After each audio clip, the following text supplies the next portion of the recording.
Good afternoon, everyone. Thanks for being here. This is a really interesting special event. I'm Keith McNeal. I'm an anthropologist. Right out of the video. I'm an anthropologist in the Department of Comparative Cultural Studies. My colleague, Professor Kristin Wintersteen in history, we're co-teaching an undergrad research course. The official title is Critical Issues in Gulf Coast History, Harvey's Houston. So we're focusing on the impact of Harvey, and that's the occasion for inviting Dr. Klineberg here today. But we stirred up interest from the Center for Public History as well as the Honors College, so we're seeing a much more exciting and congenial location.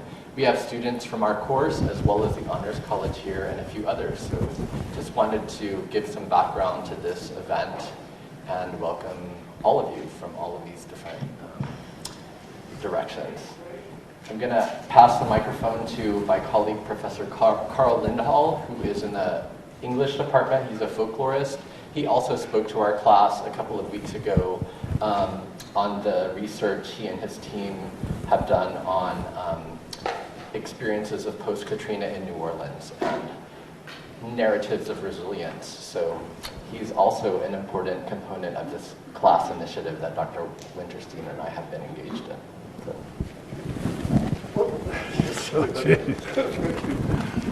I want to take very little of your time now because I'm introducing you to my demographic hero. I know nobody who is better at narrating through numbers than Stephen Klineberg, and you're about to see exactly what I mean. For 38 years, he's been conducting the Houston Area Survey, which is the leading demographic tool for understanding who Houstonians are, what they need, and where they're going. That 38th report is about to come out in a month, I understand. You will not be allowed a word of that because it's being kept secret for security reasons until late April 20th, isn't it, when it will be? Actually, this year it's May 13th. Oh, May 13th. Okay, you have a long way to wait. Okay.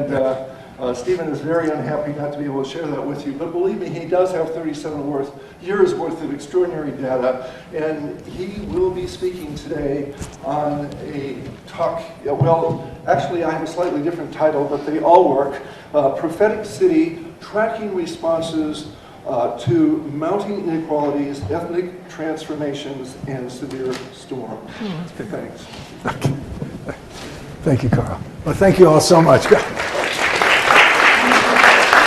I don't know quite where to stand here in terms of seeing all of you, but thanks so much. Well, 38 years of surveys. You have to go back with me to 1982. Houston was booming. 1 million people had moved into Houston between 1970 and 1982. 1 million, coming at the rate of 1,380 a week, 230 cars and trucks every day being added to the streets and freeways of Harris County, the greatest boom anyone had ever seen, brought about by the tenfold increase in the value of oil. This was a one-company town. 82% of all the primary sector jobs in Houston were tied into the price of oil. The price of oil went from $3.20 in 1970 to $10 to $15 to $25 to $30 to $35. It was heading out to $50 oil. And this was boomtown America. It was also a city world famous for having imposed the least amount of controls on development of any city in the Western world. Who cares if it's ugly? So what if it smells? It's a smell of money. Come on down. So we did a one-time survey. It fell to my lot to teach a research methods class to sociology majors. A friend of mine just started a new survey organization. We said, let's do a study of how people are balancing this incredible growth with growing concerns about traffic, pollution, crime. What kind of city are we building? It was a one-time survey. Never occurred to us to do it again. 2 months later, the oil boom collapsed. The price of oil that had gone to $35.50 suddenly fell down to $28 by the end of 1983, but Houston had been building and borrowing on the basis of $50 oil, and 100,000 jobs were lost in the city at the end of 1983. We said, oh my gosh, we better do this survey again. And for 38 years now, my students and I taking a representative random sample of Harris County residents, 50% landline, 50% cell phone, asking people with identical questions over the years, how do you see the world? What is happening in your life? And we have sat back and watched the world change. Houston went into major recession and then recovered into a restructured economy and a demographic revolution.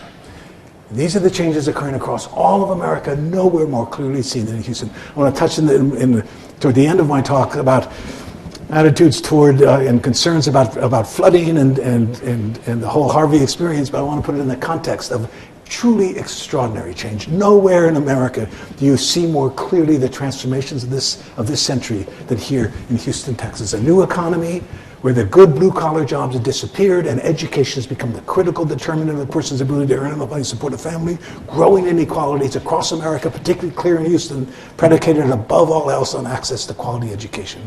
A truly epic demographic transformation in the ethnic composition of the Houston, the Texas, and the American population. Why here? Why now? Extraordinary kind of picture of Houston as at the forefront of what's happening across all of America. And suddenly, a new awareness that if Houston's going to make it, it has to become a destination of choice, a place where the best and the brightest people in America who can live anywhere will say, I want to live in Houston, Texas. And quality of life issues, never important for Houston, have become central to the pro-growth agenda for this city in the 21st century. And that's, of course, where our resilience and our ability to deal with Harvey have a lot to do with what kind of a city will we be as the next several years move forward. So I'm going to touch on these three central ideas. Stop me at any point with questions. I'll try to get through them as quickly as I can so that we can get through the presentation so we have time at the end.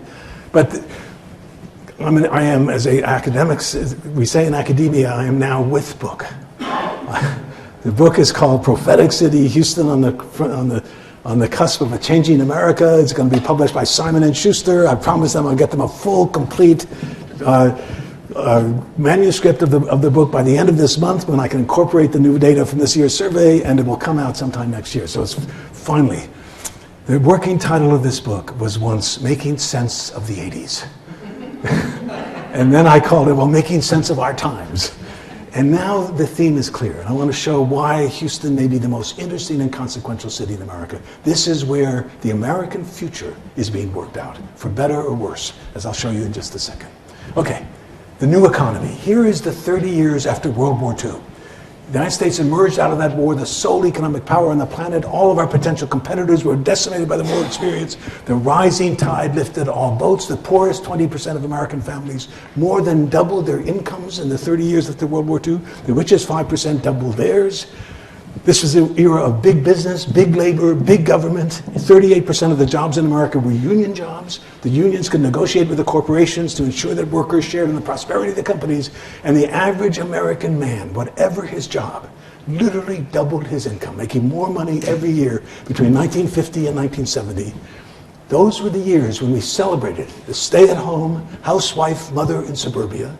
The average American woman, between 1946 and 1964, the average American woman gave birth to 3.6 children on average. And the baby boom was launched upon the land, preceded and followed by baby bust generations.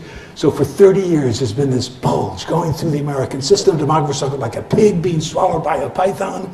Not very comfortable either for the pig or the python. The leading edge of those 76 million babies, overwhelmingly Anglo babies, because that's who was here to be born in that period after World War II. The leading edge of those 76 million turned 73 this year. And we are going to watch a literal doubling of the number of Americans over the age of 65 in the next 25 years. Every day, believe it or not, between now and 2030, 10,000 Americans, day after day, will turn 65. And by 2030, the youngest of the 76 million will have turned 65, heading off into the proverbial sunset, being replaced by a very different generation of Americans. It's a truly epic transition, nowhere more clearly seen than in Houston, Texas.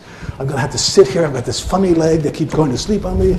Where's a good place to sit? I'll get up in a minute. How's that? Is it still okay? Okay. Well, now I can't see what's going on here, though. That's the 30 years after World War II. Here are the last 35 years, when virtually all the benefits of economic growth have gone to the richest 5%, most of that to the richest 1%. The bottom 60% of American families have found their income stagnating or going down in the last 35 years. All the benefits of economic growth have gone to the richest 5 to 10%. A remarkable redistribution of earnings out of the hands of the poor and the middle class into the hands of the rich and the super rich in a way we have never seen before in American history. A total collapse of the broad-based prosperity that used to be the story of America. What happened? Why did the economy change so profoundly in the last 35 years? two big things happened, and then a total failure on the part of the American government to speak to these issues and to help people adapt to the new realities. Theme number one, globalization. We are in a single worldwide global economic system. Companies can now produce goods anywhere, sell them everywhere. If you are doing a job that I can train a third world worker to do, and I pay that third world worker $15 a day to do that job, I'm not going to pay you $15 an hour. And if you are doing a job that I can program a computer to do, I will soon be replacing your job with an intelligent machine. We are in a new world where education, always a nice thing to have, has become absolutely essential to a person's ability to earn enough money to support a family in the global knowledge economy of the 21st century. And this is something new under the sun, right? The big employers in Houston in the 1970s was Hughes Tool Company, Cameron Iron Works. You could drop out of high school with a strong right arm, work as a rustabout in the oil fields, join the unions in Hughes Tool Company, Cameron Iron Works, and expect to be able to make a middle-class wage. We are now in a new world where what you earn depends on what you have learned. Education is now critical. Thought my leg was getting better here. Okay. Your presentation's here, Steve. I think, oh, I can see it here. Okay, beautiful. I should be all right in just a few minutes. Here's another way, here's another part of that reality. See, I can't see, it's too far away. This is the educational requirements for jobs in America. Back in the 1970s, there were 91 million jobs in this country. Of those 91 million, 1/3 you were eligible for as a high school dropout. Another 40% required no more than high school. 70%, 75% of all the jobs that existed in America in the 1970s required high school or less. And here's what's happened to those jobs. Yes. Whoops. Why isn't this moving? Hey. This is not your department? That's interesting. Is the battery gone or something? Can I do it manually? Are we just frozen? Let me get the guy to Okay. Good. I'm going to sit again for a second.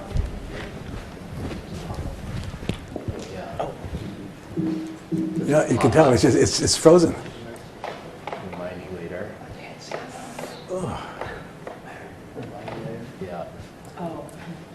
Hi now, Steve. Whoa, there's a man who knows his work. Okay. Here's the jobs in 1992, 2010, and by 2020, only 1 year away now, 65% of all the jobs that will exist in America will require education beyond high school. Not necessarily 4 years of college, but 1 or 2 years in a community college to acquire the technical skills that connect you to the jobs of the 21st century. There's a shortage in Houston of skilled welders, of skilled electricians, of skilled plumbers that need to have. I tell people the most important institution of higher education in Houston is not the University of Houston, it's not Rice University, wonderful as these institutions are, it's the community college system. We take kids coming out of high school and connect them to the technical jobs of the 21st century.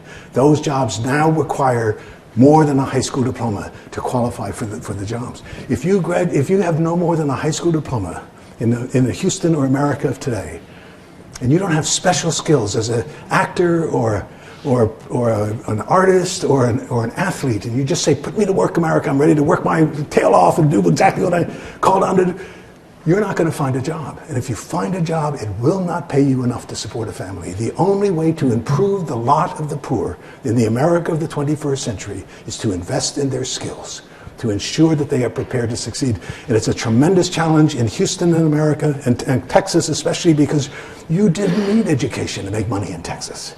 The big money in Texas was made from land, exploiting all the things you could do on the land. The Texas fortunes came from cotton, timber, cattle, oil. The source of wealth in the 21st century will have less and less to do with natural resources, which was the basis for the wealth of Houston and Texas, and more to do with human resources, with knowledge and skills.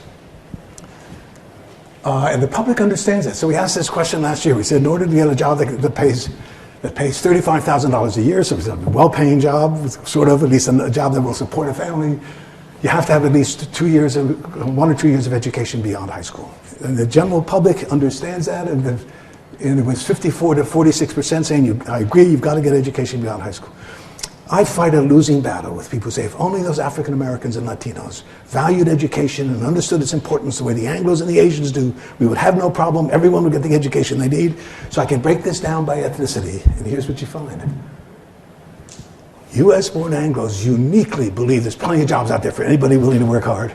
African Americans and Latinos, and especially Latino immigrants, recognize you've got to get that education. If African Americans and Latinos in Houston are not getting the education they need to succeed in the new global economy of the 21st century, it is demonstrably not because they don't value the education or understand its importance. It's because of what concentrated poverty does to your ability to succeed in the public school system. Houston is, by some measures, the second most segregated city in America, not by ethnicity, but by income.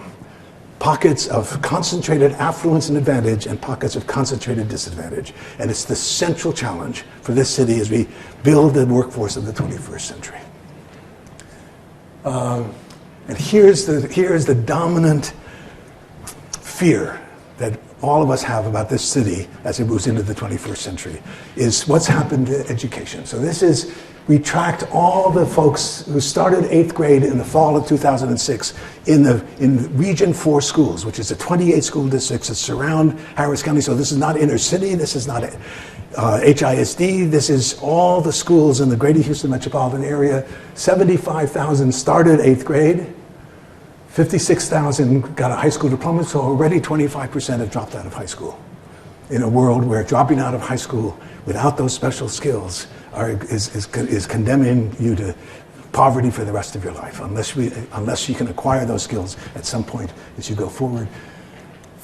Over 50% enrolled in some kind of secondary program that suggests, okay, we're on our way here. And a grand total, 11 years after they started 8th grade, of 22% got any certificate indicating that they were ready to take the jobs that now 65% of all the jobs will require. So it's a powerful reminder of how critical it is going to be to improve education across the board, from kindergarten, from birth to college, from cradle to career. And the public is behind it in understanding. So these are two questions we asked in past years, and then we asked again this year. One was, which comes closest to your opinions about the public schools? The schools have enough money, if it was used wisely, to provide a quality education, or the schools will need significantly more money to provide a quality education. If it was used wisely. You say that's what everybody believes. Plenty of money being spent in the school system being wasted. And that's exactly what we found in all the years that we have been asking that question. The last time we asked it was in February 2009, 50-50 split. So we came back and said, let's ask it again this year. It's been 10 years. See if there's been any change at all. And here's what we found. 56 to 39% now said the schools will need significantly more money to provide a quality education. A new awareness that we have got to make those investments in a way that we maybe didn't need to or didn't think we needed to 5 or 10 years ago. And then here's the other one that was a surprise. We said, are you in favor or opposed to increasing local taxes in order to provide universal preschool education for every child in Houston? Increasing local taxes. You start a question with that, and you say, no, don't touch it, don't do it. So we thought, well, let's see, maybe 50%, 55%. Increasing local taxes, 67% to 30% said, I'm in favor of increasing local taxes to provide quality preschool education for every child in Houston. That's a remarkable insight. The moment of truth in American education is 3rd grade reading. If you're not reading at 3rd grade level in 3rd grade, you are 4 times more likely to drop out of high school. And the single most powerful predictor whether you can read at 3rd grade level is, did you start kindergarten ready to learn to read? And rich kids start kindergarten in Houston 1.5 to 2 years ahead of poor kids. And that gap continues to expand. And it is the most decisive. The 60% of the brain is growing between the ages of 0 and 5. That's when the differential in opportunity and destiny occurs in America. That's where the attention has to be paid. And it's striking to see the general public recognizing that and saying, we need to raise taxes to make that possible. And then here's one other kind of piece that is surprising and interesting, is growing concerns about reducing the inequalities in America. I always remind people, don't blame me, I just asked the questions. I mean, here are the answers. So it's remarkable to see a population increasingly aware of the challenges of the 21st century in this city. So here are just 3 examples of questions we've been asking. 60% when we first asked in 2010, alternating dates, are you in favor of opposed to federal health insurance to cover the medical expenses of all Americans? Do you agree or disagree the government should take action to reduce income differences between rich and poor in America? Went from 45% to 65% in those 8 years. And then Do you think most people receiving welfare payments are really in need of help, or are they taking advantage of the system? The percent who say they're really in need of help went from 31% to 47%. And again, identical questions, asked exactly the same wording, the same position in the questionnaire, of a sample drawn the same way in the same 3 weeks of February. It is striking and consistent that theme number one then, growing inequalities across America, particularly clear in Houston, predicated above all else on access to quality education, and a general public increasingly aware of the critical necessity of making those investments. Theme number one, growing inequalities predicated on access to education. Theme number two, this remarkable, fundamental, irreversible transformation in the ethnic composition of the Houston, the Texas, and the American population. Why here? Why now? Here's a quick history lesson. This is the number of documented immigrants coming to America in each of the decades from the 1820s to 2010.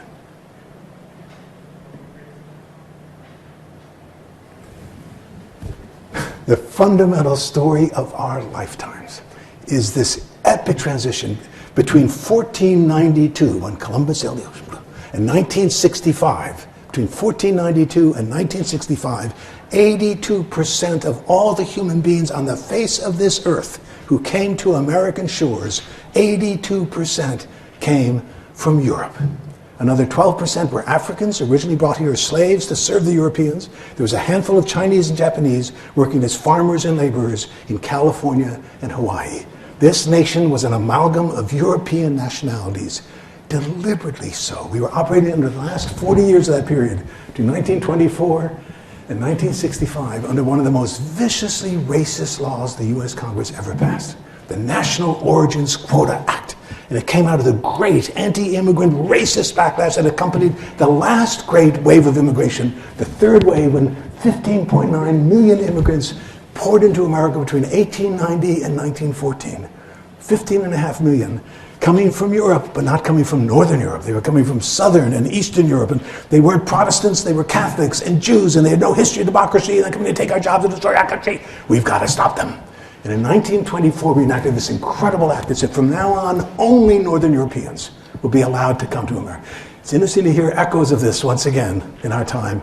And history gives us a pretty fair warning about what can happen if we don't pay attention to what's going on. Only Northern Europeans. Using the science of psychology and the IQ test to declare in the act of 1924, science has proven that there are 3 subspecies of the white race. The Nordics, who are biologically and intellectually superior to the Alpines, who in turn are superior to the Mediterraneans, and all of them are superior to the Jews and the Asians. And the law codified the Chinese Exclusion Act of 1882 in California, the Gentleman's Agreement with Japan in 1906 to declare in the act Asians are an inferior subspecies of humanity ineligible from ever becoming American citizens. And Asians were banned entirely from coming to America. Isn't that incredible? Don't let anybody tell you we're not coming out of a deeply racist society. Here's what happened to immigration. It plummets. That's the Great Depression in the 1930s, followed by World War II, the terrible aftermath of World War II. We thought immigration had ended. This deeply racist and embarrassing law could not survive the shifts of consciousness with the civil rights movements, Kennedy's assassination. Jack Kennedy was the great champion of immigration. Last book published after he was assassinated was called A Nation of Immigrants, a celebration of how much immigrants had brought to this country. Partly in tribute to him, in 1965, Congress changed the law. Said, all right, we used to be a racist nation. We're not racist anymore. We'll give every country recognized by the UN 20,000 visas a year, so get off my back. We're not racist. But we're going to continue the hallmark of American immigration policy, which is family reunification. Right? We're in the business of reuniting families. If you're the father, mother, sister, brother, son, or daughter of an American citizen, you can come to the head of the line. Therefore, said Congress, immigration has ended. But if it hasn't, if people are coming, at least we'll make sure it's people coming who are related to those who are already here. So nothing will change with just getting this embarrassing law off the books. Then it added another provision and said, well, if you're a professional of exceptional ability, or if you have skills that are demonstrably needed in the short supply, you too can come to the head of the line. And Congress in its debates was saying we need to open the door for some more British doctors, some more German engineers. It never occurred to anyone that there were going to be African doctors, Indian engineers, Chinese computer programmers, Filipino nurses who would be able for the first time in the 20th century to come to America. The law was changed in 1965. It's been called one of the great inadvertent acts in a Congress known for its inadvertent acts and its unintended consequences. We thought nothing would change. Everything changed. During the 1960s, 3.5 million immigrants came to this country. Only 38% were coming from Europe. 1970s, 5 million came. Only 18% were Europeans. 1980s, 90s, and 2000s, 10 million immigrants per decade have been coming to America. 88% coming from Asia, Latin America, Africa, and the Caribbean. And the United States, that throughout all of our history had been an amalgam of European nationalities, is becoming a microcosm of the world. The first nation in the history of the world that can say we are a free people and we come from everywhere. And it's a truly remarkable moment. At the same moment as American economy is becoming fully integrated to a single global world economic system, America now a microcosm of all the world.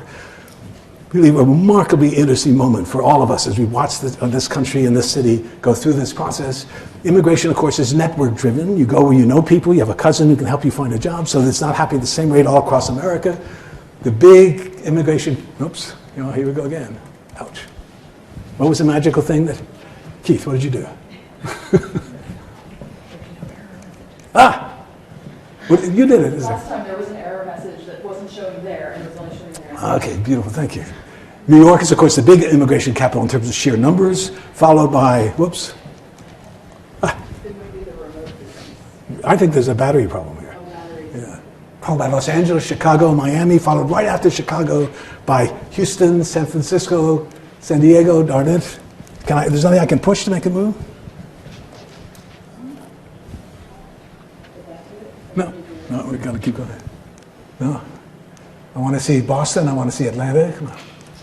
That changed the whole slide. Okay, I'll go right to... Sorry, I don't know. Yeah, darn it. It's just stopped working. Oh, stop! What are you doing? All my future is... Pay no attention to the slides up there. I'm backing up where you want to. Keep going. Back up some more. One more. Yeah, so can I do it from there then? Let me do it. I'll just come up there and do it. That was some kind of delayed reaction. Can you go back? Go back here. Okay, forget it. Let's go right from here. The additional elements of here. So I was just going to show you where the immigration capital is. Okay, well, keep going. Hit the next one. For some reason, it's not showing. There's something wrong with that next slide. The next set of circles. Okay, go to the next slide, and then I'll try to see if I can. No, don't go back. Go forward. I'm pushing forward. You're pushing forward? Yes, sir. Huh. We were doing so well today. You think it's a battery? Well, it's not clear that it's a battery, actually. Okay. Well, I'll sit for a second. Any questions so far? Yes? Going back to the opinion questions, Uh-huh. those were Houston opinions, not national. Good, thank you. Right. All the opinions are Harris County. That's a random sample of 1,000 Harris County residents drawn from a population of 4.5 million. Right, so you all know how the survey works. I'm going to talk to 1,000 people and tell you how 4 million people would have answered the questions within a known margin of error of plus or minus, in this case, 3.5%. So a change from one year to the next of 7 percentage points or less could be random fluctuation. 8 or 9 points means it would not have happened. But so you do that by this method, making sure everybody in Harris County gets an equal chance to be in your sample, and that's why we do 50% landline, 50% cell phone, and then we weight it at the end, because no matter what we do, we oversample old Anglos and undersample young Latinos. So we weight it so that you're able to get a picture, a reliable picture each year of how our Harris County residents answering those questions. Is this going to work now? It's above that, going up. Yeah, just one more, a little higher. Stop, right there. You see that? Yeah, that map is perfect. Okay. What happened to the old days of transparencies? And this is not so good now. It takes a second. It's trying to switch between several different ABCs. There we go. All right, am I going to make it work here? New York, Miami, San Francisco, Los Angeles. It's not working. Oh, I see see a laser shooting, is there a different, do we have to reset what? So this is your laser pointer. I don't want the laser pointer. I want to turn it I around. think it's encountering the slide. I want to move the slides. Can you move them back there? Let's go to the next slide. Forget, I don't want to see this map anymore. Can you move it? It's not responding to you either? It's frozen. Oh, now there's a prompt here for Manual prompter. Oh no, Microsoft prompter. Microsoft PowerPoint. Okay. All right, stop right. So, but I can't do it. Huh? Okay. Well, this is the demographic story of Houston. In 1960, that was our biracial world. The story of Houston is that this city, throughout all of its history, was a biracial southern city dominated and controlled in an automatic, taken for granted way by white men. And in the space of the last 35 years has become the single most ethnically diverse major metropolitan area in the entire country. And here's the evidence, right? Here's 1960 was our biracial world. There were 1.243 million people in Harris County.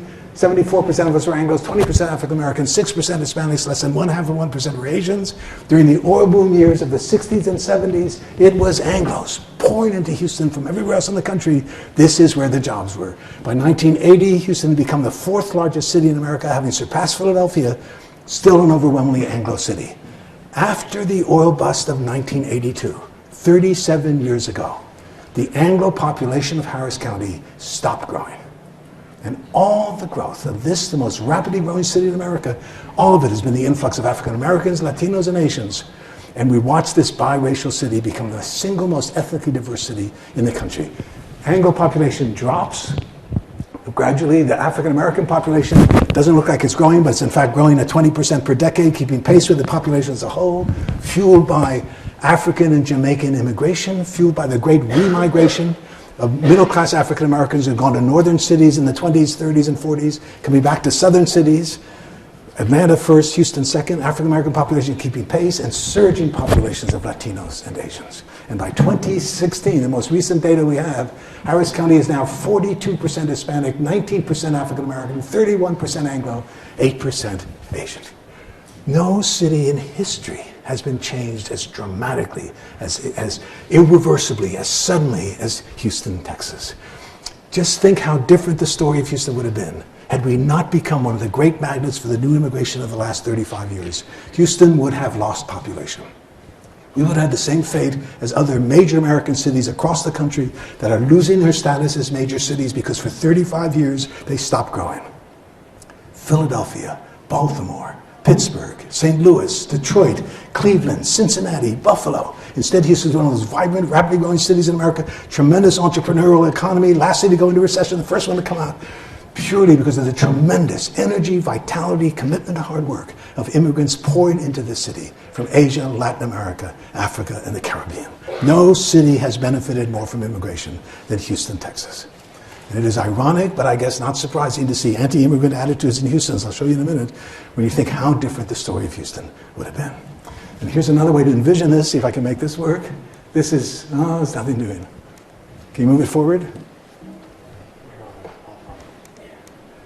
Should we just forget it?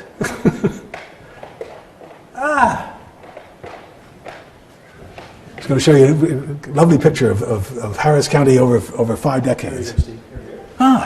Okay. This is Harris County in 1980. There were 1,220 census tracts the census gives us in Harris County, and in blue are all the census tracts that have majority Anglo populations. In red are the census tracts that are majority African American. That's the African American corridor. It's not going to change for the next 40 years. The hyper-segregation of blacks in the inner city of Houston, 3rd Ward and 5th Ward, beginning to change now as Latinos move increasingly into those areas. But the Latinos in 1980 were along the ship channel, what we call the Segundo Barrio, in that orange color, and then a few census tracts with no majority in that olive color around the Beltway. So that's Harris County in 1980. Here's Harris County in 1990.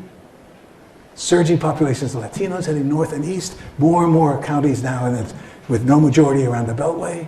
Here it is in 2000, and here it is in 2010. Isn't that incredible? No one having planned this, no one consulted with me before all these people came.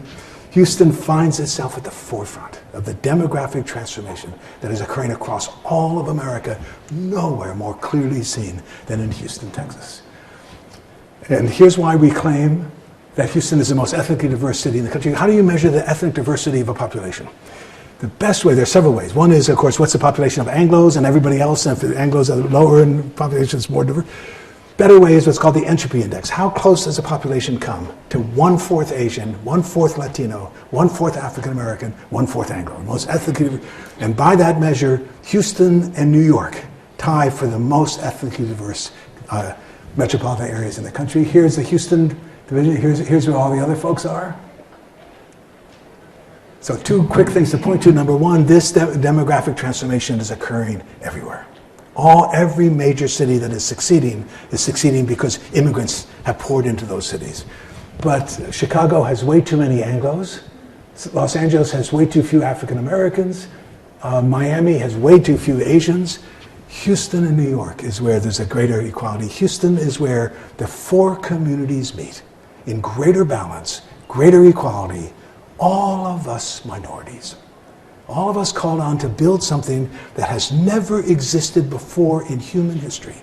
A truly successful, inclusive, equitable, united, multi-ethnic society made up of all the ethnicities and all the religions of the world, gathered together in one remarkable place. It's a story of Houston in the 21st century, and it's a remarkable thing to sort of watch this emerge out of the transformations that have been going on. And it's not just numbers, of course, it's also ages. So this brings me back to the baby boom thing. And I've got babies on the left here and old people on the right. I've got 12 different age categories from under the age of 5 to over the age to 70 years old or older, 75 and older. And here, somewhat to my chagrin, is where the Anglos are in Harris County, Texas today. Ladies and gentlemen, the baby boom. It's not until you reach people in Harris County, not HISD, not inner city Houston, everybody in Harris County over the age of 63. Only after you look at people over the age of 63 do you find a majority of folks are still Anglos. And at each younger age group, the percentage of Anglos plummets, percentage of African Americans, Asians, and above all Latinos surges. Here's where everybody else is, in Harris County, Texas. So this is a powerful picture of Houston's present and future, of everybody in Harris County, of the 4.9 million people in Harris County, of the 1.7 million who are under the age of 20, who are the children of Houston, who will be the voters, citizens, taxpayers, and workers of Houston in the 21st century. Of everybody under the age of 20, 51% are Latinos, 19% are African Americans, 9% are Asians, 21% are Anglos. So two big points, right? Number one, wow, 70% of everybody in Harris County under the age of 20 is African American and Latino. The two groups overwhelmingly the most likely to be living in poverty. We know what poverty does to your ability to succeed in the public schools. It is a safe statement to make that if Houston's African American and Latino young people are unprepared to succeed in the global knowledge economy of the 21st century, it is impossible to envision a prosperous future for Houston. That is who we are and will be as the 21st century unfolds. And the other point to make is that this is a done deal. Close the borders. Build your fence. Close off America. Round up those 10 million people you think are here illegally and send them wherever you think they're supposed to go. Seal off America so not another immigrant ever again walks on these shores. 63-year-old Anglos are not going to be making a whole lot more babies. We tell people, we'll do the best we can. We'll work on it every chance we can. You can go to the bank on this. No conceivable force in the world is going to stop Houston or Texas or America from becoming more African American, more Asian, more Latino, and less Anglo as the 21st century unfolds. Nothing in the world can stop that. So the only question our generation has been given, okay, how do we make this work? How do we ensure that this diversity becomes a tremendous asset that can be as we position ourselves in the global economy, the gateway to the global marketplace, the second largest port in the country, the 13th largest port on the planet, a tremendous advantage for Houston to have in positions of economic and political power, Black Houstonians, Hispanic Houstonians, Asian Houstonians, to build the bridges to the global marketplace. This diversity can be the greatest asset that Houston could have. or it could tear us apart and become a major liability. Much depends on how this generation speaks of this remarkable convergence of the two forces that have transformed the 21st century in our time. A new economy where education has become critical, and a demographic revolution. And nowhere, again, more clearly seen than in Houston. So this is Houston. Here is America today. America is still an overwhelmingly Anglo country, but there's that same pattern of the aging of the baby booms that is one of the epochal stories of our lifetimes. It's the old aging Anglos out there and the young people who are radically different population of human beings. 4 months after they gave us these data, they said, okay, now all of our estimates tell us, says the census, of everybody across the United States under the age of 9, age 8 and younger, now the majority are African American, Latino, and Asian. They said, you want to know what America will look like in 2050? Here's America in 2050 with assuming virtually no immigration. So it's purely by those actuarial tables. Here's what they say America will look like. So that's very close to what Houston looks like today. It's actually almost exactly what Texas looks like today. It is a fair statement to make that how we in this city end up navigating this transition, with what kind of commitment to building a truly successful multi-ethnic society, will have enormous implications not just for the Houston future, but for the American future. Here, for better or worse, is where the American future is going to be worked out. By 2050, all of America will look like Houston looks today. And it's what makes, I think, all of our efforts as we think about how do we build this Houston for the 21st century of transcendent significance, because this is what America will be, or not, as the 21st century unfolds. And so really, again, making this enormously interesting and important city. So the real interest we have in all this is watching how are people changing in their views. So I'm going to give you, are you guys still okay? Can I keep going? You okay? Okay. 3 questions we asked about immigration. We asked 3 others who could have shown you exactly the same thing. Again, absolutely clear in these surveys that each time you ask the questions, you get answers that are increasingly positive, more and more embrace of the new immigration. So one question was, do you think immigrants to the U.S. today generally contribute more to the American economy than they take, or do they take more than they contribute? Moving back and forth, but going from 30% to 48%. Should the U.S. admit more, the same number, or fewer legal immigrants in the next 10 years as there have been in the last 10%, saying the same number or more, goes up from 31% to 67%. And do you think the increasing immigration into this country today mostly strengthens American culture or mostly threatens American culture? And again, you see see them all going up. Interesting, something. I don't know what happened in 2012, but again, it's a random fluctuation. There are margins of error, and it's always interesting to come back 2 years later and see, is it real or is it Memorex? Has it actually changed? You can see an unmistakable pattern of increasing support for immigration. So now we can ask the question, what causes that? Are people changing their minds? We've been asking these questions since the early 1990s. So our baby boomers, as we track them over time, answering the questions differently when we're asked more recently than they were asked in the past. Is it intra-cohort change, or is it cohort secession?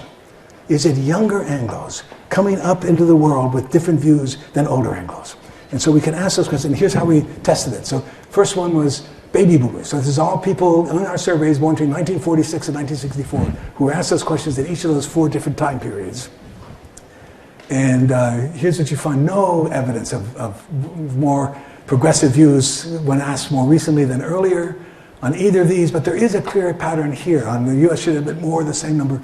And part of that is, of course, my Republican friends to the contrary notwithstanding, the immigration, the boom of immigration is over. Immigration peaked in America in 2007. Every year since then, there have been fewer immigrants, very, very much fewer illegal immigrants coming today than ever before. The Pew Research Center announced in the last 3 years, more Mexicans left the United States to go to Mexico than left Mexico to come here. What we're dealing with on the border is not immigrants, it's mothers and children desperately seeking asylum, doing exactly what we're supposed to be doing as a beacon of hope and light in the world. The great growth in America today of the population of Asians and Latinos is no longer new immigrants. It's the 100% American kids who are the children of the immigrants of 25 and 30 years ago. And that changes everything. Will they ever learn English? Will they ever become Americans? We are falling in love with each other, marrying, making multiracial babies. We don't like that as sociologists. We want to put people in separate categories. The messing this up. We're moving toward a transracial world. Just a quick aside here, 28% of all married US-born Latinos are married to non-Latinos. Of all the marriages involving an Asian in the last 3 years, 1/3 involved a non-Asian. There's been a 700% increase in black-white marriages between 1990 and 2010. We're moving into a transracial world. The great challenge for the future of America is not an ethnic divide, it's a class divide. And you see that in every community, a growing middle class and a growing underclass, predicated above all else on access to quality education. So there's not much evidence of big change over. So is it a change is it cohort secession? So here are 3 cohorts, these again, all Anglos. Anglos born in the 1960s, that's the tail end of the baby boom. Born in the 1970s was the Gen X, as we call them, and then the 1980 to 1989 was the first wave of the millennial generation, all when they were 25 to 35 years old, asking them these identical questions. And here's what you find. 67% of millennials, but only 50% of baby boomers say the immigration strengthens American culture. 51 to 35 say immigrants generally contribute more to the American economy than they take. 70 to 50 say we should have bid more, the same number in the next. Younger Anglos are coming of age in a world where, what's the big deal here? This is what I love about America. This is who we are.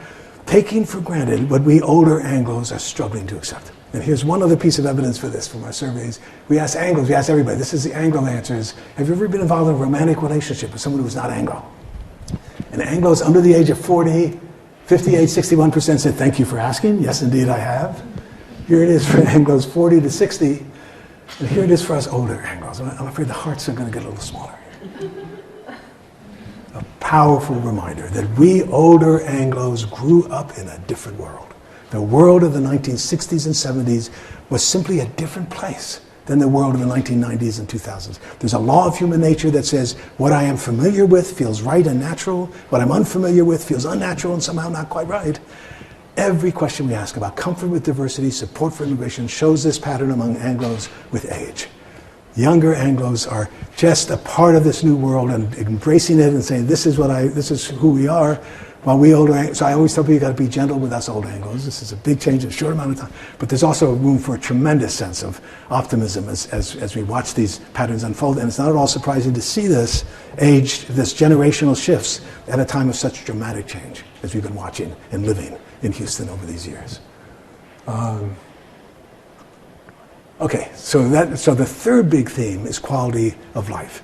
What is going to be the source of Houston's wealth in the 21st century? Houston's location, the East Texas oil fields, accounted for everything in Houston's prosperity in the 20th century, is going to count for less and less, and eventually for zilch in the 21st century.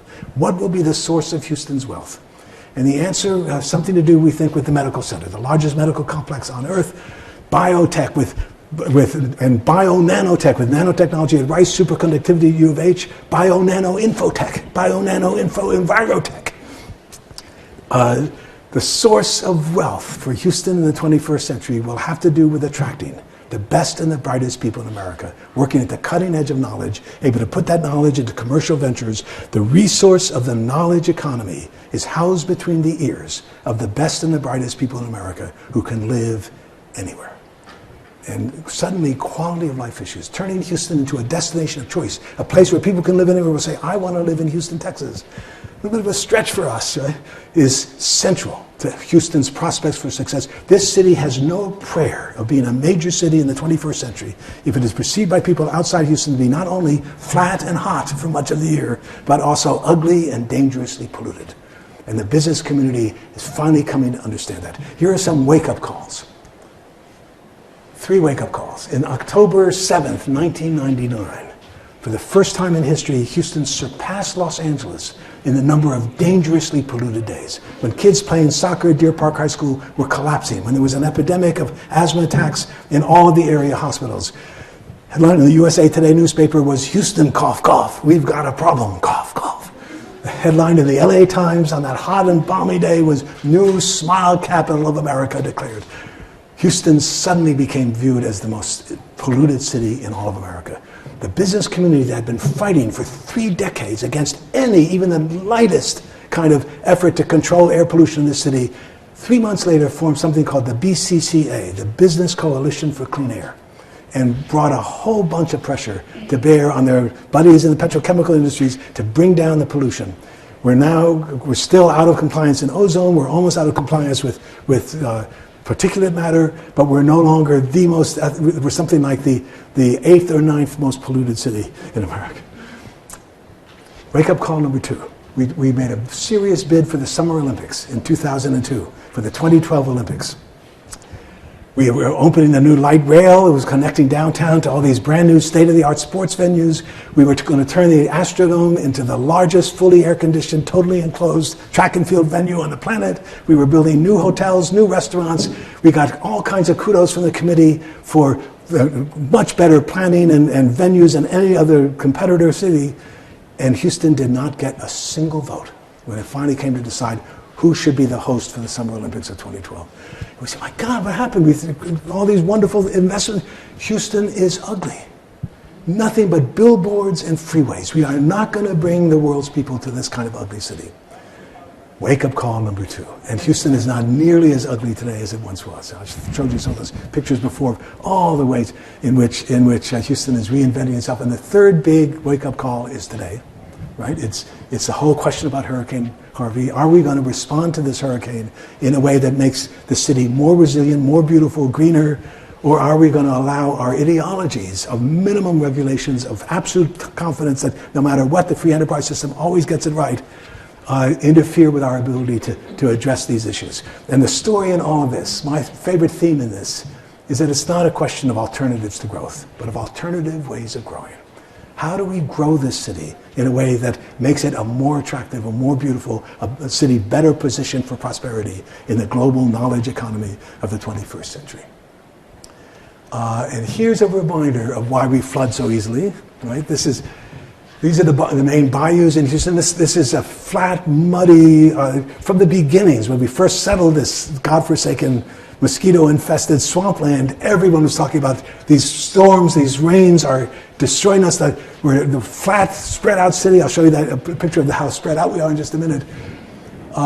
That's why the flood is. But before I leave this, one of the great moments of transformation, of one of the most transformative moments in Houston's history, I think, will be recorded as having occurred when the voters of Houston in 2012, in November 6th of 2012, voted to tax ourselves $100 million in a bond that would turn 9 of those major bayous into linear parks, that would restore 30,000 acres along those parks, that would celebrate that remarkable fact that this is Bayou City and has been Bayou City from the beginnings.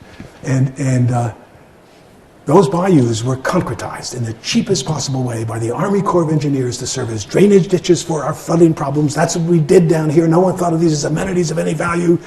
We got these crummy creeks, let's straighten them out, get the water, concretize and get the water out of here. We voted, as I said, to tear down that concrete and to build 150 miles of linear parks. By the time Bayou Greenway 2020 is completed, 65% of everybody living within the city limits of Houston will be within 1.5 miles of a bayou trail. Houston will become one of the greenest cities in America. Would have been inconceivable 10 years earlier. This is a city reinventing itself, rethinking what it needs to do. Let me show you a few things we found in our Harvey questions from last year. Here's a spread, right? 200 miles going from Corpus Christi past Houston. In the dark colors are the counties that were most terribly affected. And you see in our area, Harris County was worse affected than Fort Bend, but Montgomery County was almost not affected at all. 50 inches of rain that fell in 6 days, the largest rainfall event in American history. Total devastation. I spent the whole week, I was stranded in Chicago. I was there for a weekend meeting. I was coming back that Sunday. So I had nothing to do but watch Houston on the CNN 24/7. And the two big messages was, number one, how Houston reaching out to help strangers in all kinds of powerful ways. One of the commentators said Houston is showing America what it can be. But the other was this devastating pictures of floods everywhere. And the picture you got watching is that every inch of Houston is flooded. And a powerful reminder of critical challenge of what is Houston's image as it goes forward in terms of attracting the best and the brightest people in America. And so we ask a set of questions. We ask first, was your home damaged, and if so, by how much? And in Harris County, 32% said it was damaged, and you can see 11% said major damage, and 2% said totally destroyed. But our pattern is exactly what that map showed, that houses in Harris County were affected more than Montgomery County and Fort Bend, and more in Fort Bend than Montgomery County. And then vehicle damage, the same sort of thing. Then we asked people a whole series of questions about their support for government initiatives to mitigate local flooding, all of which require us to impose regulations on developers that used to be free to build however they wanted. And here it is. I did it by intensity of impact, and you're going to see there's one of the findings here, not surprising, I guess, after the fact, is there was no difference. Whether you were impacted or someone else was impacted, you might have been impacted. You saw it on television 24/7. So it turned out, but here, so it was something like 90% said we were in favor of requiring property owners to notify potential buyers if the property is flooded. 70% said using public money to protect the industries on the ship channel. Another 70% said prohibiting additional construction in areas that are repeatedly flooded. 55% increasing local taxes to buy out more of the homes that are repeatedly flooded. And about 70% saying more regulations on development would have greatly reduced the damage. So it's a new sort of way of thinking. That we repeated several of these questions. In this year's survey, 75% say that it is virtually certain that Houston is going to experience more severe storms in the next 10 years than we experienced in the last 10, including more severe than this most severe of all storms that we had 2 years ago. And it was 70% who said in favor of prohibiting additional construction. It's dropped down to 55%, right now that it's a year and a half away. And the other one was increasing local taxes to buy out more of the homes was 55%. It's dropped down to 49%. But it's still there, and it's still a recognition that we have got to start growing differently if we're going to succeed. But a reminder that we have very short memory spans, and it's quite easy to forget about what we need to do if Houston is going to succeed as we go forward. And a couple of other things that was sort of interesting. Question that said, generally speaking, would you say most people can be trusted, or you can't be too careful in dealing with people? And we thought, with all that experience of people reaching out to strangers to help, and here's what we found in 3 different years, and then in this year after Harvey, a little bit, grew up and came up some. And then we need, which of these things is closest to your views? We need better land use planning to guide Houston's development, or people should be free to build wherever they want. Up a little bit. So there's gradual changes going on here. And then, of course, meanwhile, we are at the forefront of global warming, both as causes and effects. And so we asked about global warming, changes in beliefs on climate change. How serious is the threat of climate change? And it started 39% in 2010 to 40, 44, 46, and then in the last year, 52%. And then we said, what do you think is the primary cause of climate change? Is it human activities or normal climate cycles? Going up to 61%, and in that year, going up further, at 60 or 50? At 60, yeah, to 64%. So not dramatic, you wouldn't expect it to be dramatic. But there's clearly a city beginning to make up its mind about how do we, recognizing that climate change is going to be, and flooding, and the consequences of climate change are going to be extraordinarily central to Houston as we go forward. Then one final thing I want to show you. Houston is, by some measures, the most spread out, the least dense, the most automobile-dependent city in all of America. This is the city of Houston, covers 600 square miles.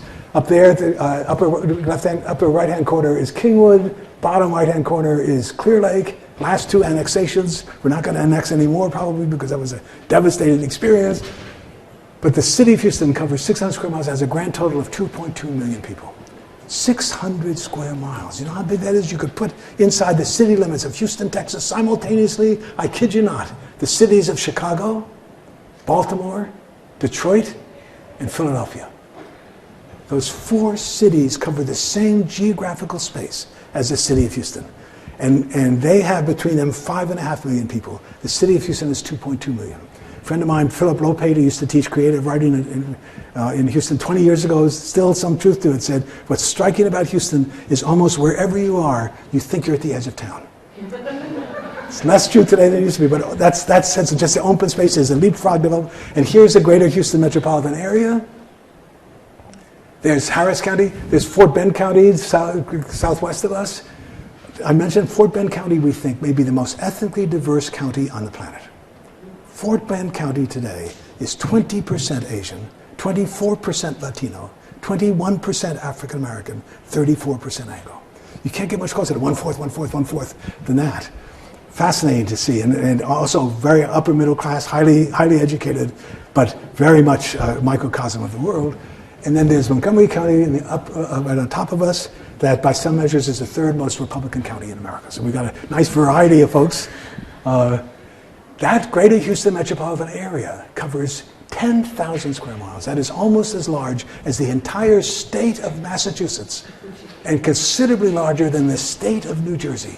This is the blob that ate East Texas. Houston was built on a crummy little bayou, 50 miles from any natural barrier in any direction. No mountains, no forests, no rivers, a developer's dream. Built by, for, and on behalf of the automobile, made possible by air conditioning, and we spread everywhere. And we have created a civilization totally predicated on the automobile.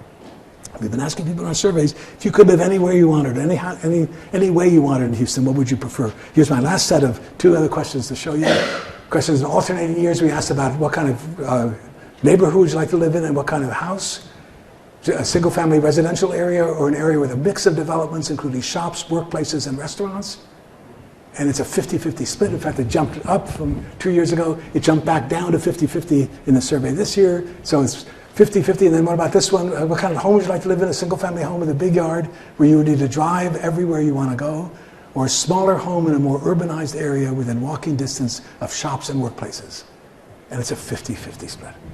50% of us want to live more urban life in a city that offers that choice to maybe 10% of Houstonians that can live within walking distance of shops and workplaces, that could manage without an automobile. What's going on here, I think, is not ideological. It's not that people don't like the suburbs. It's that we are a different folk than we were when we all went out to the suburbs and built this sprawling metropolis. In 1970, 2/3 of all the households in America had children living at home. The baby boom was still going. 2/3 had children at home. You got children at home, they need to be out in the suburbs. We were just building these brand new suburbs, big houses with yards and green space. Today, it's about 1/3. The census thinks in the 2020 census, about 1/4 of all the households in America will have children at home. Whole bunches of us are empty nesters. The kids have grown up. I'm in my late 40s, early 50s. I work downtown. I love the ballet and the symphony. Do I still want to have to drive 2 hours every day? Do I want to have to mow the lawn? Give me a choice, Houston. Give me alternatives to the way I'm living. The census thinks there'll be as many households consisting of a single person living alone as households with children at home. And we're trying to attract the millennial generation, your generation, right? Sociologists talk about you guys as the postponing generation. You seem to be in no rush to get married, to have babies, to turn us into grandparents. You don't want to be out in the suburbs. You want all the variety and diversity and walkability and bar hopping that only urban life can provide. And the fastest growing age segment of the American population are men and women over the age of 80. Growing faster than any other segment.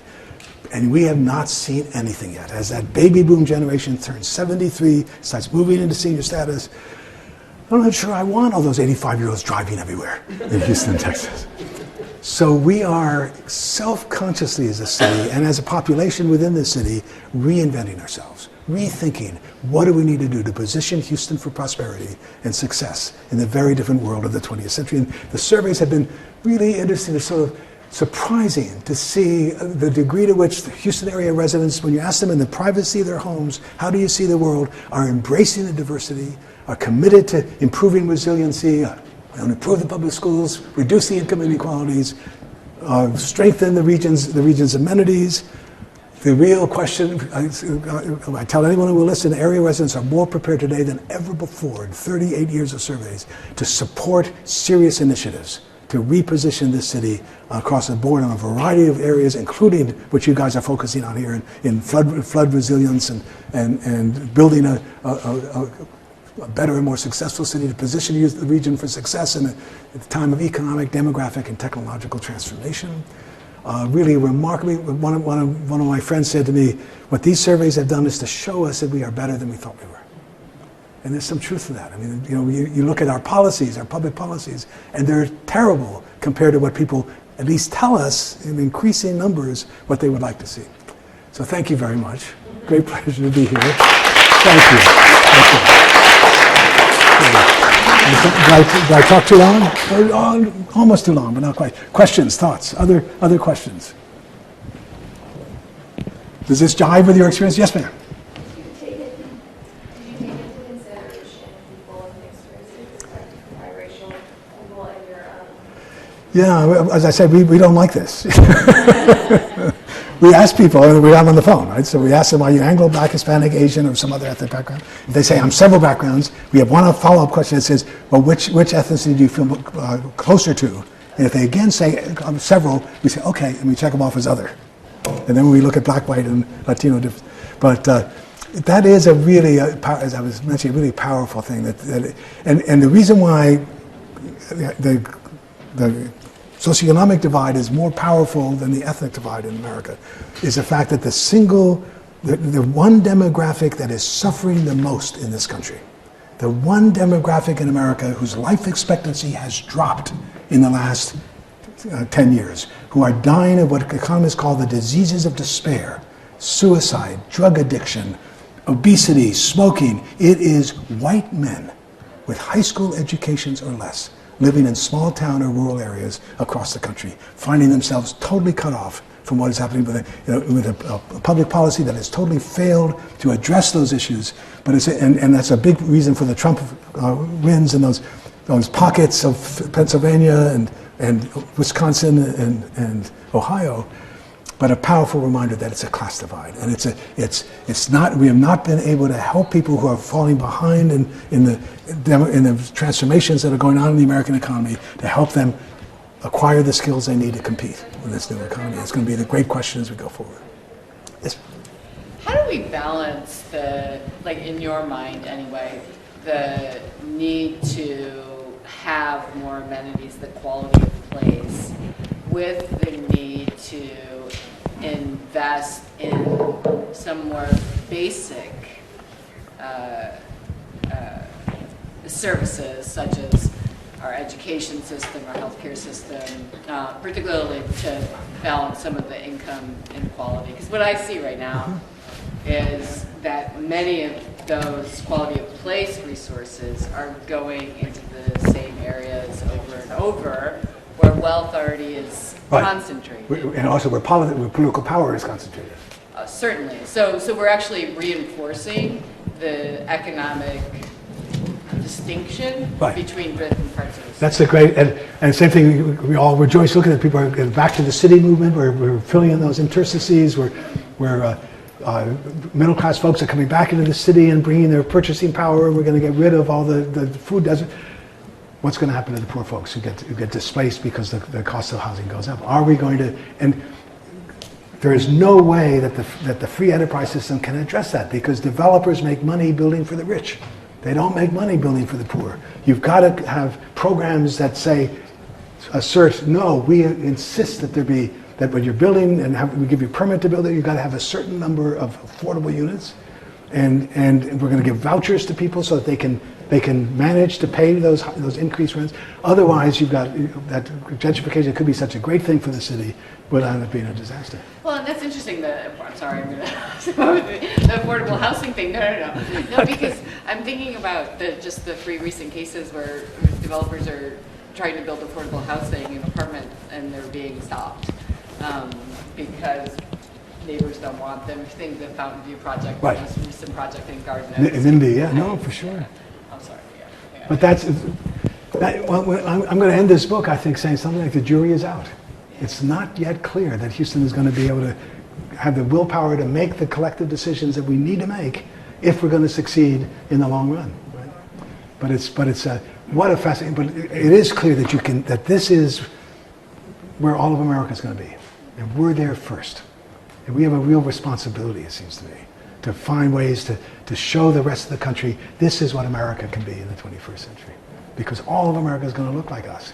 And it's hard to believe that Miami or Chicago or New York is in a better position to navigate this transition and to build a inclusive, equitable, multi-ethnic society than Houston, Texas. Right? So it's going to be, but it's up to us. That's the other thing that's so interesting. In the old days, when we were riding the oil boom during the 70s, you didn't need to give any much thought. The measure of how Houston was doing was a Hughes rig count. How many operating oil rigs were there anywhere on the planet? And any operating oil rig meant 240 blue-collar jobs in Houston, Texas. They used to say in the 70s you could dress a gorilla in a business suit, send him downtown, and he'd become a millionaire in a week. I used to give talks to the business people. They say, they did. Today, how we make it in the future depends on us in a very different way than when we were just sitting there, right? And we were incredibly lucky. This is the most fortunate city in America until the luck ran out really in 1982.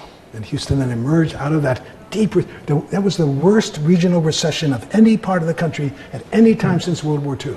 1 out of every 7 jobs that had been in Houston in 1982 disappeared by 1987. Wow. Right? And then we recovered into a very different world. I tell people there are 2 moments of absolute discontinuity in Houston's history. One was 1900, when Galveston was destroyed in the Great Hurricane, the Great Storm as they called it, and 4 months later, in January of 1901, Spindletop blew in Beaumont. And then for the next 80 years, we were golden. And then the collapse. And the next time when everything changed in Houston was 1982. The world that Houston inhabited changed forever. And it's taken us a while to be able to come to grips with that, to recognize the opportunities that are intrinsic in it as well as the challenges.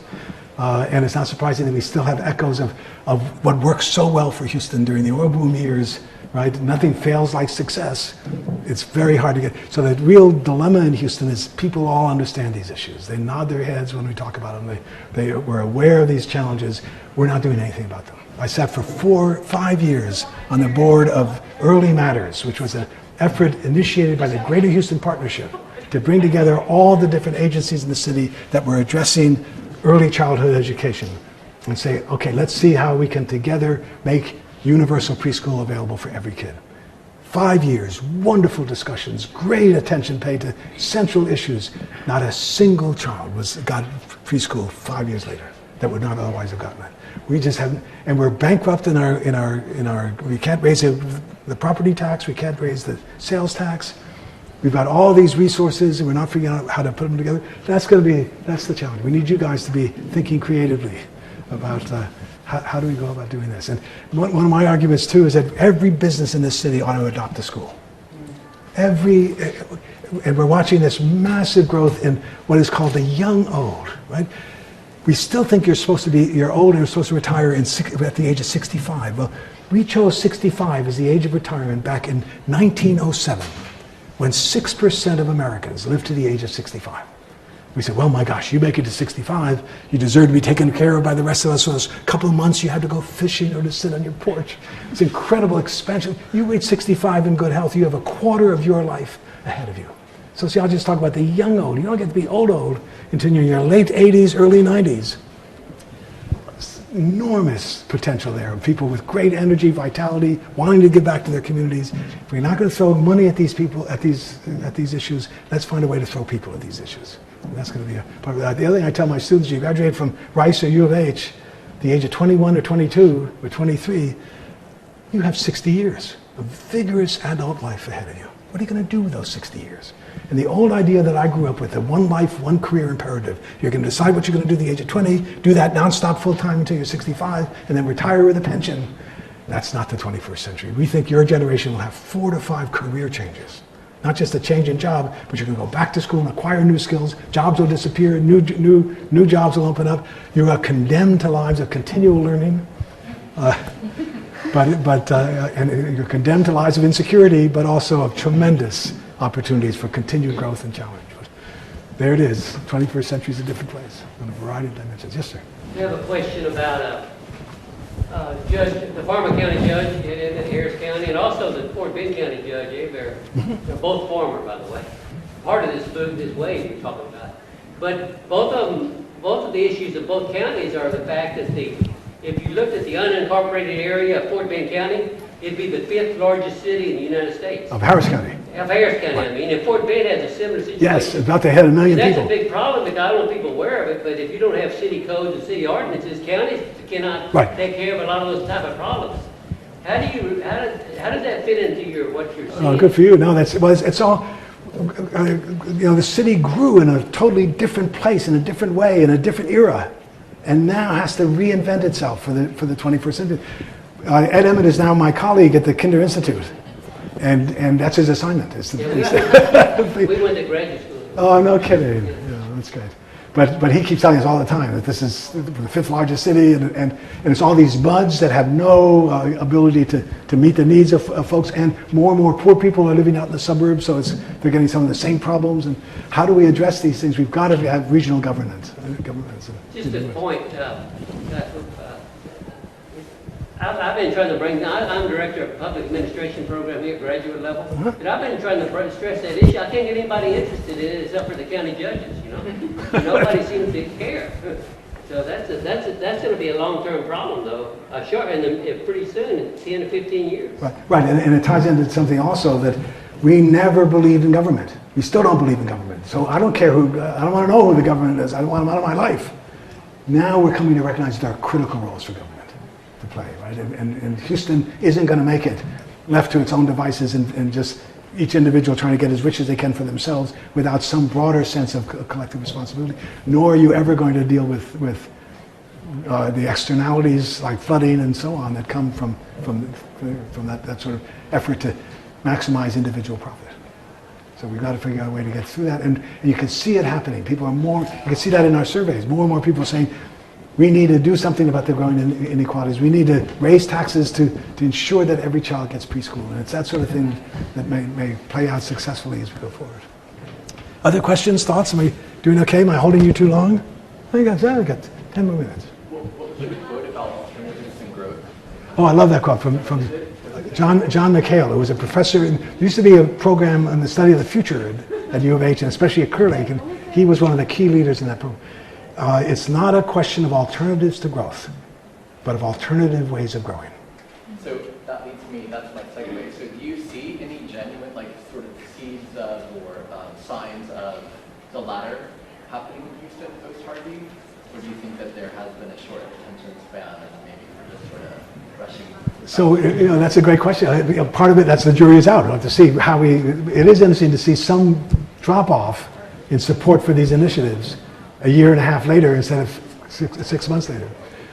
But not that much of a drop off. And you still got more people today than ever before say global warming is a serious problem. More people than ever before say we need better land use planning to guide development. So the shifts are underway, but they're not major and they're not solid because it's all going against the grain of what it means to be a Houstonian, I think, in part. I mean, what it means to be a Texan. We're proud of that. We believe that we were booming during the 1960s and 70s because we had a superior free enterprise philosophy. And you guys up in the Northeast had your Carter Melez, your stagflating 70s because it was socialism. Houston had the answer to perpetual growth, free up the free enterprise system. Had a whole lot more to do with our location in the East Texas oil fields, right? And so that's a hard lesson to get through. But it's hard to be pessimistic really about Houston because the other thing that's interesting about this city is that people love it here. They complain in our surveys because we invite them to about traffic, pollution, crime, the hot summers, the no mountains, the flying cockroaches. And we said, well, how would you rate the Houston area as a place to live? It's a wonderful place to live. And that pride in this city, and that sense that we get a bum rap in the rest of the country, that I think we can build on. You can see it being built on. And people care about this city. They want this city to succeed. So there's room for some optimism as we go forward. Other thoughts? I'm sorry I've been spending all my time at this side of the room here. You guys okay over there? You good? Okay. Well, I'll just one more. This is we're doing a research course with undergrads, so I was going to ask you to think out loud, and what do you think would be some good research projects for students to do about post-Harvey and about some of the issues that you're raising? I mean, we're doing a course on post-Harvey Houston. What kinds of projects do you think would be especially useful? You have an answer? And that might make a difference in terms of, pushing along consequential change. Actually, one of my ideas was I'm going for a pre-med route, and I was thinking the traumatic event from childhood. I volunteered at the children's hospital. Sorry. Yeah. So, And I remember the impact that it had on the minority population, and because they couldn't afford healthcare like route, and by being impacted by Harvey, their resources were dropped from vehicles to homes, and they had to move to different places, in which their town began to be renovated into the 1% population. So they were kicked out by force, and so they're displaced by. they were displaced by it. Yeah, so that's certainly measures of what's happening to poor folks as gentrification proceeds is a very important place to research. And what are some solutions that might be? But what's so interesting in Houston is almost wherever you look, there are researchable questions. Maybe the biggest challenge of all is the growing inequalities and the difficulty of coping. So, Anglos think, hey, we got free education, everybody has equal chance to get the education. If they're not getting it, it's not our fault. Without looking at how much poverty does to your ability to succeed in the schools, and what programs are underway that are working to reinforce its support. One of my heroes in the city is a guy by the name of Adi Bakari, who was a Teach for America fellow teaching 9th grade physics at Sharpstown High School, and discovered that half of his kids in 9th grade were coming into the school with PTSD, just traumatized by what was happening at home, with gunfire and homelessness and moving back and forth trying to find a less expensive place to rent, and fights going on, and he realized that we've got to bring resources to bear on these folks. His slogan is we are resource rich and system poor. And when you think about it, the high schools have one counselor for every 500 kids. That's crazy, right? So 50% of the kids start some kind of program in community college. 20% are able to make it through. They are dropping out because they're facing so many different challenges that we can meet. We can connect people to the agencies that are here to help and make sure that, but you've got to have some person in the system circle to make it happen. So they're all, I think if I were doing this, I would want to see test this success of various programs that are going on, and test the perceptions of the folks about how successful and helpful those programs are, and begin to get a feeling for what, out of that research, here are some recommendations we can make for how to go forward. Yeah. I just had a question. Why was there an immigration drop-off in 2012? Because I know you mentioned it earlier. Oh, it wasn't a drop-off in immigration. It was a drop-off in positive attitudes toward immigrants. Yeah, I don't know. Okay, I was just wondering. I'm prepared to say like how to allow immigration. there was probably something going on then, because it happened in all three, but only one was a really dramatic one. Yeah, it was really Right. Yeah, that's a very good question. We need to. As a response. That's one of the research jobs you could do, is to find out what happened in 2012. I'm going to respond to that, to just kind of like the lower access of resources to, I think, immigrants and Latino community. So what we haven't noticed is the Abbott v. Golden case. It was in 2016 where Texas, it was like a landmark case where Texas was like, how do we count people, like to put districts, right, and to then have them vote. Oh, out of the sense, right, redistricting. redistricting. The Amendment came into question, do we have to count citizenship status, right, and that question of citizenship That was is a for huge... the Texas Senate. I think it's Baker versus that one was 62. Well, it was in, Yeah, so the great issue we have right now is can we make sure that we don't have a citizenship question on the census? It was just ruled, and the question was citizenship. Do we take that into consideration for counting? Right, well that's how many this. people that we need for creating districts, right? And the thing is, who gets to vote? You know, who gets to have access to those? Right, so that's a very, one of the stories in our research, and you can see it already, is this disjuncture between what people tell us in the privacy of their homes and what passes for public policy. The difference between public opinion and politically effective opinion. Who votes? Who contributes to the campaigns? Who do the politicians listen to? Well, No. with social capital, So- who has the access to do that? And then the question comes of like, who are we bringing in for like services for 2020? I can't hear you. Sorry. So we talk a lot So- about this in my Latino politics class. Right, talking about why don't Latinos vote more? Why don't Latinos Right. vote more? And the And question is, like, Latinos in California vote at twice the rate of Latinos in Texas. and a lot of it has to do with like immigration. No, not really, I don't think. Well, not immigration, who becomes citizens. No, I don't think so either. I don't think it's, you think more Californians become citizens in Texas? I know what you mean. I know, like, politics. You know. Well, I think the real reason is a moribund Democratic Party in Texas and a powerful Democratic Party in California. And the California experience of Proposition, remember with Pete Wilson, was it? 187. Yeah, but that galvanized the Latinos. But more Latinos voted in this election than ever before. The real reason another reason why Latinos vote less in Houston than other groups is that they are disproportionately young and disproportionately less educated. Those two demographic predictors predict voting in every community.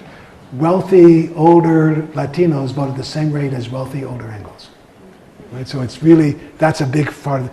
And voter suppression efforts and redistricting has made voting unnecessary and massive monies being spent on the. So one other quick thought here is my favorite lines from Supreme Court Justice Louis Brandeis in the 1920s. The last time there was anything like the kind of inequality that you see in America today. He said, we can have concentrated wealth in the hands of a few, or we can have democracy. We cannot have both. Powerful commentary on today. Yeah. Okay. Other thoughts? We haven't heard from this side of the room at all here. Someone have a question, a thought, a comment? Anything worry you? Anything get you excited? Anything makes you feel... Okay. Here's something, another thing mentioned by the judge, they were contemplating it, after Harvey was having a multi-county drainage district or flood control. And it seemed like it got some support. I did a survey of city managers in Region 6, and the support was, I mean, that's the city manager work for mayors and they're over council manager cities. So they have a lot of stroke.